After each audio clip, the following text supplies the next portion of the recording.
जय हिंद। आज मैं आपके लिए मोस्ट इम्पॉर्टेंट 500 सिलेक्टेड क्वेश्चंस को लेकर आया हूं, जो परीक्षाओं में कई बार पूछे जाते हैं, जिसका एक पार्ट 6 है। अगर आप लोगों ने अभी तक इससे पहले वाले पार्ट को नहीं देखा है तो आप लोग अभी देख लीजिए, जिसका लिंक मैंने वीडियो के डिस्क्रिप्शन में दे दिया है। और मैं प्रत्येक क्वेश्चन से रिलेटेड कुछ इम्पॉर्टेंट फैक्ट्स को भी बताया हूँ, तो आप वीडियो को बिना स्किप किए हुए लास्ट तक ज़रूर देखें। तो आइए आज का वीडियो शुरू करते हैं। आज का हमारा पहला क्वेश्चन है, न्यूटन के किस गति के नियम से बल का व्यंजक प्राप्त होता है? तो इसका राइट आंसर है ऑप्शन बी, द्वितीय नियम से। न्यूटन के द्वितीय नियम से बल का व्यंजक प्राप्त होता है। अब बात आती है, न्यूटन के द्वितीय गति का नियम क्या था? वस्तु के संयोग में परिवर्तन की दर उस पर लगने वाले बल के समानुपाती होती है। डेल्टा पी बटे डेल्टा टी प्रोपोर्शनल एफ, तथा जो परिवर्तन होता है वह बल की दिशा में होता है। न्यूटन के द्वितीय नियम से बल का व्यंजक F बराबर m में प्राप्त होता है। क्वेश्चन नंबर दूसरा, पृथ्वी की सतह से ऊपर जाने पर दाब घटता है, अपरिवर्तित रहता है, बढ़ता है या फिर उपरोक्त सभी? तो इसका राइट आंसर है ऑप्शन ए, घटता है। पृथ्वी की सतह से ऊपर जाने पर दाब घटता है। क्वेश्चन नंबर तीसरा, प्रेशर कुकर में खाना जल्दी पकता है क्यों? राइट आंसर है ऑप्शन ए, प्रेशर कुकर के अंदर दाब बढ़ाने से पानी का क्वथनांक बढ़ जाता है, इसलिए प्रेशर कुकर में खाना जल्दी पकता है। अब क्वेश्चन यहाँ पर उठना चाहिए कि आखिर दाब बढ़ने से पानी का क्वथनांक क्यों बढ़ जाता है, और क्वथनांक बढ़ने से खाना जल्दी क्यों पक जाता है? तो इसका आंसर है, जब कुकर में रखे पानी को गर्म किया जाता है तो पानी वाष्पित होता है।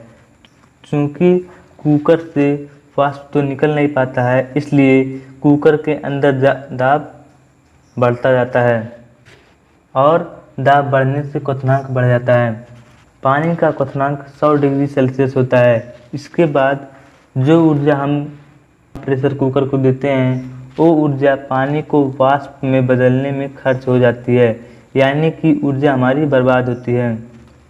और जब क्वथनांक 100 डिग्री सेल्सियस से अधिक हो जाता है तो इससे हमारी अधिकांश ऊर्जा भोजन को पकाने में खर्च होता है, ना कि पानी को वाष्प में बदलने में। इसीलिए प्रेशर कुकर में खाना जल्दी पक जाता है। क्वेश्चन नंबर 4, पृथ्वी की तल का प्लायन वेग है? तो इसका राइट आंसर है ऑप्शन सी, 11.2 किलोमीटर प्रति सेकंड। अब बात आती है कि यहाँ पर प्लायन वेग क्या है। प्लायन वेग वह न्यूनतम वेग है जिससे किसी वस्तु को पृथ्वी के तल से फेंका जाए तो वह पृथ्वी के गुरुत्वाकर्षण क्षेत्र से बाहर निकल जाए। उस न्यूनतम वेग को प्लायन वेग कहते हैं। प्लायन वेग का सूत्र है v बराबर √2gre, जहाँ पर re पृथ्वी की त्रिज्या है और पृथ्वी की त्रिज्या 6400 किलोमीटर होती है। क्वेश्चन नंबर 5, पानी की बूंदों की गोल होने का कारण है? तो इसका राइट आंसर है ऑप्शन बी, पृष्ठ तनाव। पृष्ठ तनाव के कारण पानी की बूंदें गोल होती हैं। क्वेश्चन नंबर 6, झूला झूलते हुए किसी लड़की की बगल में यदि कोई दूसरी लड़की आकर बैठ जाए तो उसका आवर्तकाल? ऑप्शन सी, अपरिवर्तित रहेगा। यदि झूला झूलते हुए किसी लड़की की बगल में कोई दूसरी लड़की आकर बैठ जाए तो उसका आवर्तकाल अपरिवर्तित रहेगा, क्योंकि दोलन का आवर्तकाल t बराबर 2 पाई √L/g होता है।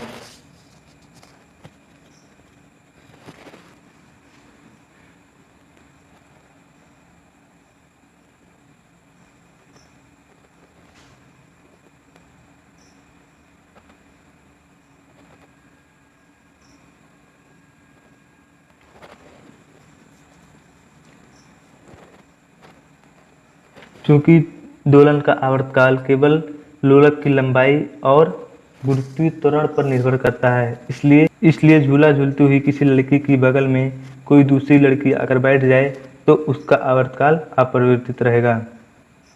क्वेश्चन नंबर 7, गर्मियों में लोलक की लंबाई बढ़ जाने पर उसका आवर्तकाल ऑप्शन ए बढ़ जाएगा। जैसा कि मैंने अभी को ऊपर बताया है कि लोलक का आवर्तकाल लोलक की लंबाई और गुरुत्वीय त्वरण पर निर्भर करता है। T बराबर 2π√L/g होता है। यह केवल लोलक की लंबाई और गुरुत्वीय त्वरण पर निर्भर करता है और इस क्वेश्चन में कह रहा है कि लोलक की लंबाई बढ़ जाने से उसका आवर्तकाल क्या होगा, तो अर्थात लोलक की लंबाई बढ़ेगी तो उसका आवर्तकाल भी बढ़ जाएगा। क्वेश्चन नंबर 8, ध्वनि तरंग है। इसका राइट आंसर है ऑप्शन ए, ध्वनि तरंग अनुदैर्ध्य होती है। क्वेश्चन नंबर 9, अनुप्रस्थ तरंगें किस माध्यम में उत्पन्न की जा सकती हैं, तो इसका राइट आंसर है ऑप्शन सी, सिर्फ ठोस में। अनुप्रस्थ तरंगें सिर्फ ठोस में उत्पन्न की जा सकती हैं। क्वेश्चन नंबर 10, आवृत्ति का मात्रक है, तो इसका राइट आंसर है ऑप्शन ए, हर्ट्ज। हर्ट्ज आवृत्ति का मात्रक है। क्वेश्चन नंबर 11, ध्वनि तरंग का वेग सबसे अधिक होता है, तो इसका राइट आंसर है ऑप्शन ए, ठोस में। ठोस में ध्वनि तरंग का वेग सबसे अधिक होता है। क्वेश्चन नंबर 12, शुष्क वायु में ध्वनि की चाल होती है, तो इसका राइट आंसर है ऑप्शन बी, 332 मीटर प्रति सेकंड। क्वेश्चन नंबर 13, स्त्रियों की ध्वनि पतली होती है क्योंकि, इसका राइट आंसर है ऑप्शन ए, क्योंकि स्त्रियों की ध्वनि का तारतम्य अधिक होता है इसलिए स्त्रियों की ध्वनि पतली होती है। क्वेश्चन नंबर 14, किस ताप पर पानी का आयतन न्यूनतम एवं घनत्व अधिकतम होता है, तो इसका राइट आंसर है ऑप्शन ए, 4 डिग्री सेल्सियस पर पानी का आयतन न्यूनतम एवं घनत्व अधिकतम होता है। निम्न में से किस पदार्थ की विशिष्ट ऊष्मा सबसे अधिक है, तो इसका राइट आंसर है ऑप्शन बी, पानी।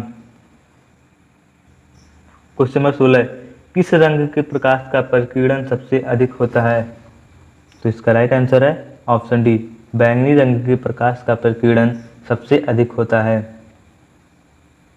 क्वेश्चन नंबर 17, किस रंग के प्रकाश का अपवर्तनांक सबसे अधिक होता है, तो इसका राइट आंसर है ऑप्शन ए, बैंगनी रंग के प्रकाश का अपवर्तनांक सबसे अधिक होता है। क्वेश्चन नंबर 18, आकाश का रंग नीला क्यों दिखाई देता है, तो इसका राइट आंसर है ऑप्शन सी, प्रकाश के प्रकीर्णन के कारण आकाश का रंग नीला दिखाई देता है। क्वेश्चन नंबर 19, वाहनों की हेडलाइट में किस दर्पण का उपयोग किया जाता है, तो इसका राइट आंसर है ऑप्शन ए, अवतल। अवतल दर्पण का उपयोग वाहनों की हेडलाइट में किया जाता है और अवतल दर्पण का उपयोग सोलर कुकर में भी होता है। दाढ़ी बनाने में भी इसका उपयोग होता है तथा रोगियों की नाक, कान, गले आदि की जांच अवतल दर्पण के द्वारा ही किया जाता है। अवतल दर्पण का उपयोग बहुत अधिक होता है। क्वेश्चन नंबर 20, वाहनों में पीछे का दृश्य देखने के लिए चालक की सीट के पास किस दर्पण का उपयोग किया जाता है, तो इसका राइट आंसर है ऑप्शन बी, उत्तल दर्पण द्वारा हम वाहनों में पीछे का दृश्य देखते हैं। इस उत्तल दर्पण का उपयोग बहुत कम होता है और उत्तल दर्पण का उपयोग सड़क पर लगे परावर्तक लैंपों में भी किया जाता है। क्वेश्चन नंबर 21, आकाश में तारे टिमटिमाते क्यों दिखते हैं, तो इसका राइट आंसर है ऑप्शन ए, प्रकाश के अपवर्तन के कारण आकाश में तारे टिमटिमाते दिखते हैं। क्वेश्चन नंबर 22, सूर्य से प्राप्त रंगों में किस रंग का विक्षेपण सर्वाधिक होता है, तो इसका राइट आंसर है ऑप्शन डी, बैंगनी रंग। बैंगनी रंग का विक्षेपण सर्वाधिक होता है। क्वेश्चन नंबर 23, मनुष्य की आंखों में किसी वस्तु का प्रतिबिंब निम्न में से किस भाग पर बनता है, तो इसका राइट आंसर है option b, retina. Question number 24, निकट दृष्टि दोष दूर करने के लिए किस लेंस का प्रयोग किया जाता है, तो इसका राइट आंसर है ऑप्शन बी, अवतल। निकट दृष्टि दोष को दूर करने के लिए अवतल लेंस का प्रयोग किया जाता है। क्वेश्चन नंबर 25, दूरदृष्टि दोष दूर करने के लिए किस लेंस का प्रयोग किया जाता है? तो इसका राइट आंसर है ऑप्शन ए उत्तल। उत्तल लेंस का उपयोग दूरदृष्टि दोष को दूर करने के लिए किया जाता है। क्वेश्चन नंबर 26, बिजली की फ्यूज का तार किससे बना होता है? तो इसका राइट आंसर है ऑप्शन सी तांबा एवं टिन की मिश्र धातु से बिजली की फ्यूज का तार बना होता है। क्वेश्चन नंबर 27, नाभिकीय रिएक्टर में मंदक के रूप में प्रयोग किया जाता है। तो इसका राइट आंसर है ऑप्शन ए भारी जल D2O। D2O का प्रयोग नाभिकीय रिएक्टर में मंदक के रूप में प्रयोग किया जाता है। क्वेश्चन नंबर 28, नाभिकीय रिएक्टर में नियंत्रक के रूप में प्रयोग किया जाता है। तो इसका राइट आंसर है कैडमियम की छड़। कैडमियम की छड़ें नाभिकीय रिएक्टर में नियंत्रक के रूप में प्रयोग किए जाते हैं। क्वेश्चन नंबर 29, सूर्य एवं तारों से प्राप्त ऊर्जा एवं प्रकाश का स्रोत है। तो इसका राइट आंसर है ऑप्शन बी नाभिकीय संलयन द्वारा सूर्य एवं तारों से ऊर्जा प्राप्त होती है। क्वेश्चन नंबर 30, सूर्य बना हुआ है मुख्यतः। तो इसका राइट आंसर है ऑप्शन डी। यहाँ पर मिस्टेक हो गया है, यहाँ पर ए और बी दोनों से ना रह के ए और सी रहेगा, यानी कि हाइड्रोजन से और हीलियम से सूर्य मुख्यतः बना हुआ है। क्वेश्चन नंबर 31, नाभिकीय रिएक्टर सबसे पहले किसने बनाया? तो इसका राइट आंसर है फर्मी। फर्मी ने नाभिकीय रिएक्टर को सबसे पहले बनाया था। क्वेश्चन नंबर 32, वायुमंडल की आर्द्रता मापने वाला यंत्र है। तो इसका राइट आंसर है ऑप्शन बी हाइग्रोमीटर। हाइग्रोमीटर द्वारा हम वायुमंडल की आर्द्रता को मापते हैं। क्वेश्चन नंबर 33, विद्युत परिपथ में फ्यूज कार्य करता है। तो इसका राइट आंसर है विद्युत परिपथ की रक्षा। क्वेश्चन नंबर 34, विद्युत बल्ब का फिलामेंट किस धातु का बना होता है? तो इसका राइट आंसर है ऑप्शन डी टंगस्टन। विद्युत बल्ब का फिलामेंट टंगस्टन धातु का बना होता है। क्वेश्चन नंबर 35, अधिक ऊंचाई पर चढ़ता हुआ व्यक्ति आगे की ओर क्यों झुक जाता है? तो इसका राइट आंसर है ऑप्शन सी स्थायित्व बढ़ाने के लिए। क्वेश्चन नंबर 36, पानी से भरे गिलास में एक बर्फ का टुकड़ा तैर रहा है, बर्फ के पिघलने पर पानी का तल क्या होगा? तो इसका राइट आंसर है ऑप्शन सी अपरिवर्तित रहेगा। बहुत से बच्चे इसमें कंफ्यूज रहते हैं कि बर्फ के पिघलने पर पानी का तल बढ़ जाएगा, लेकिन पानी का तल बढ़ेगा नहीं, अपरिवर्तित रहेगा। जब पानी से भरे गिलास में एक एक्स्ट्रा बर्फ का टुकड़ा डाला जाता है तो उस समय बर्फ के पिघलने पर पानी का तल बढ़ जाता है। क्वेश्चन 37, रेडियो सक्रियता का पता सर्वप्रथम किसने लगाया था? तो इसका राइट आंसर है हेनरी बैक्यूरेल। हेनरी बैक्यूरेल ने रेडियो सक्रियता का पता सर्वप्रथम लगाया था। क्वेश्चन नंबर 38, कपूर को निम्न विधि से शुद्ध किया जाता है। तो इसका राइट आंसर है ऑप्शन ए ऊर्ध्वापातन विधि से कपूर को शुद्ध किया जाता है। क्वेश्चन नंबर 39, रक्त का पीएच मान क्या है? तो इसका राइट आंसर है ऑप्शन सी 7.4। रक्त का पीएच मान 7.4 होता है। सबसे हल्का तत्व है। तो इसका राइट आंसर है ऑप्शन बी हाइड्रोजन। हाइड्रोजन सबसे हल्का तत्व है। क्वेश्चन नंबर 41, सबसे भारी तत्व है। तो इसका राइट आंसर है ऑस्मियम। ऑस्मियम सबसे भारी तत्व है। ये दोनों क्वेश्चन परीक्षा में कई बार पूछे गए हैं कि सबसे हल्का तत्व कौन होता है और सबसे भारी तत्व कौन होता है। क्वेश्चन नंबर 42, हेमेटाइट किस धातु का अयस्क है? तो इसका राइट आंसर है ऑप्शन डी लोहा। हेमेटाइट लोहा धातु का अयस्क है। क्वेश्चन नंबर 43, निम्न में से कौन एल्युमिनियम की मिश्र धातु है? तो इसका राइट आंसर है option D magnesium. Question number 44, German silver किसका मिश्रण होता है? तो इसका राइट आंसर है ऑप्शन डी, तांबा, जस्ता एवं निकिल का मिश्रण जर्मन सिल्वर होता है। क्वेश्चन नंबर 45, पीतल किसका मिश्रण होता है?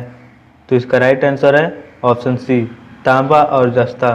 पीतल, तांबा और जस्ता का मिश्रण होता है। क्वेश्चन नंबर 46, जल में अस्थायी कठोरता का प्रमुख कारण है? तो इसका राइट आंसर है ऑप्शन ए, कैल्शियम और मैग्नीशियम के बाइकार्बोनेट के द्वारा जल में अस्थायी कठोरता पाया जाता है। क्वेश्चन नंबर 47, वायुयान की ट्यूब में कौन सी गैस भरी जाती है? तो इसका राइट आंसर है option A, helium. Helium gas वायुयान की ट्यूब में भरी जाती है। अब यहाँ पर क्वेश्चन उठना चाहिए कि आखिर हीलियम गैस ही क्यों वायुयान की ट्यूब में भरी जाती है? क्योंकि हीलियम गैस बहुत हल्की होती है और यह किसी अन्य कारकों से क्रिया नहीं करती, क्योंकि यह एक अक्रिय गैस है। और यह एक अज्वलनशील गैस भी है, क्योंकि यह ऑक्सीजन से क्रिया नहीं करती है। अब यहाँ पर एक क्वेश्चन और बन रहा है कि आखिर हाइड्रोजन गैस हीलियम गैस से भी हल्की होती है। हाइड्रोजन गैस को वायुयान की ट्यूब में क्यों नहीं भरा जाता? हाइड्रोजन गैस को वायुयान की ट्यूब में क्यों नहीं भरा जाता? क्योंकि हाइड्रोजन गैस सक्रिय तथा ज्वलनशील गैस है, इसलिए वायुयान की ट्यूब में हाइड्रोजन गैस को नहीं भरा जाता है। पहले वायुयान में नियान गैस भरी जाती थी, मगर अब नियान गैस नहीं भरी जाती है, क्योंकि नियान गैस बहुत महंगी होती है, क्योंकि इसकी मात्रा वातावरण में कम होती है हीलियम की तुलना में। क्वेश्चन नंबर 48, गुब्बारे में निम्न में से कौन सी गैस भरी जाती है? तो इसका राइट आंसर है ऑप्शन डी, हीलियम गैस गुब्बारे में भरी जाती है। क्वेश्चन नंबर 49, फोटोग्राफी में प्रयुक्त हाइपोविलियन का रासायनिक नाम है? तो इसका राइट आंसर है option c, sodium thiosulphate. Sodium thiosulphate photography में प्रयुक्त हाइपोविलियन के रासायनिक का नाम है। क्वेश्चन नंबर 50, निम्न में से किसमें कार्बन की प्रतिशत सबसे अधिक होती है? तो इसका राइट आंसर है ऑप्शन ए, ढलवा लोहा। ढलवा लोहे में कार्बन की प्रतिशतता सबसे अधिक होती है और पिटवा लोहा में उससे भी कम, तथा स्टील में बहुत कम मात्रा में कार्बन पाया जाता है। इसी तरह से आप लोग मेरे YouTube चैनल पर बने रहिए, इसका अगला पार्ट जल्द ही अपलोड किया जाएगा।